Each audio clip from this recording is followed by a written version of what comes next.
Hey everybody, Anchorman here, back with another episode of Top Shelf on the TIC Network. And before we get started with today's topic, I'll remind you guys, please go check out some of the content on this channel. There's a lot of great stuff going on. On Mondays at 8 o'clock, we have the Multiverse Podcast with me and Fame Entertainment. We talk comics, gaming, all that great stuff. On Tuesdays, on Kids Moves channel, we have the Writer's Block Podcast. Go and check that out as well. And we have Super Pod Shots on Wednesdays with Kal-El. And on alternating Fridays, we got Tick Podcast and this show. So, today's topic I want to talk about is Titanfall 2. So this last weekend, Titanfall 2 was launched its alpha test for the public, and it did not go over very well. The test featured 2 handfuls of weapons and customizations, 2 Titan variants, 3 modes, and 2 maps. And after the first day of play, people were lining up with issues about the game, some stemming from concerned gamers who actually want the game to live up to the first, and some from petulant fanboys who are going to think Titanfall 2 sucks no matter what, because it isn't a console exclusive anymore. Now, these weren't critiques about visuals or anything else. These were likely omitted on purpose, but on the actual gameplay side of things. Here's just a few of the many issues people have with this game. The rodeo system has changed significantly so the event of jumping on an enemy Titan functions like a cutscene to take out their battery or throw a grenade. There's no more agency involved. The map designs were stagnant and didn't really facilitate the parkour elements of the first game. And with the Homestead, which is one of the maps, it's just an open field. And Boomtown really just encouraged camping on the bridge and other points. The gameplay and pilot speed were slower by Respawn's own admission, and with no added benefit to pilots like a health increase, making it so they weren't easier to kill with shorter engagements. And the most notable complaint has been the removal of the Titan timer from the original in favor of a more score-streakish Titan meter. In the first day of play, Titans wouldn't appear until 8 minutes in of a 10-minute match because the threshold was so high it couldn't allow for any sort of comeback. And on the first day, Respawn addressed this and raised the rate significantly the next day. Now, these complaints by concerned gamers who loved the first game, myself included, were harsh. Reading Reddit forums and Twitter users complaining nonstop, and rightfully so, was constant. After all, this is the alpha of a game that is set to launch in 2 months, which is pretty close by. And we as gamers know that when a studio gives us an alpha, it's really a beta. And when a studio gives us a beta, they're really just giving us a demo.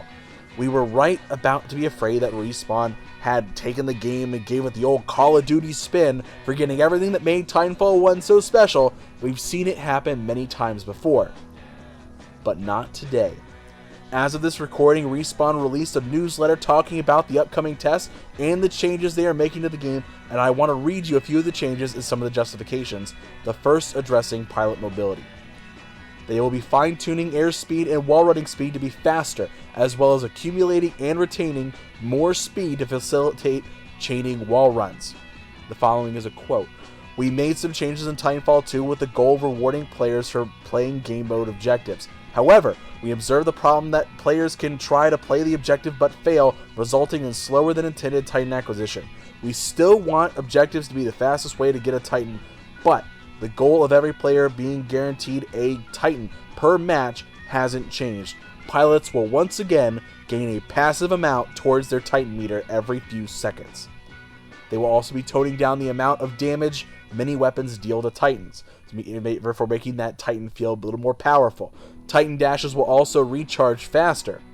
This is also another quote. "Some of the tech test players have asked if the relatively flat and open design of Homestead is indicative of a new design for Titanfall, and the answer is no. When designing maps, we strive to make them unique experiences. For example, Homestead changes things up by creating islands of pilot gameplay where long-range weapons can be effective. This upcoming weekend, a new map, Forward-Based Kodai, will be available for play. There is a wide variety of maps for the final game." And lastly, they left us with this before they signed off for their blog post. "Thanks again very much for participating in the first weekend of the tech test. We're looking forward to hearing from more of you this weekend, as these tests are amazingly helpful in ensuring we have a successful launch. As you can see, your feedback is already being heard and impacting the final game. Respawn is listening. Part of this show is being able to talk about the tough topics, calling out the bullshit in the industry, and giving credit where credit is due. Respawn put out their product in a free and open test for gamers to play and give feedback on. You guys played it, laid out your grievances, and Respawn listened. They care about delivering a good product and doing right by their early supporters on Xbox and PC, while also showcasing the best the brand has to offer to the newcomers on PS4. Respawn is doing the right thing here by accepting the criticism, taking it to heart, scrapping what didn't work, and making a better product for gamers. They didn't wait until day one for early complaints and promises to patch it later. They are being shining examples of how a modern studio should act. I tip my hat to them and wish them the best of luck, and I want to give them some praise. You have my Anchorman seal of approval, Respawn Entertainment. Good work. Also, for those of you that are going to play the tech test, join the Watch Network. That's all one word, just the Watch. On Titanfall's test network, and play with us during the weekend. It should be great. But anyway, I just wanted to give some praise or credit where credit is due, and I want to give Respawn some major props for listening to the community and acting so quickly to ensure they had a quality product come launch day. Anyway, guys, this is Anchorman signing out. I will see you guys later.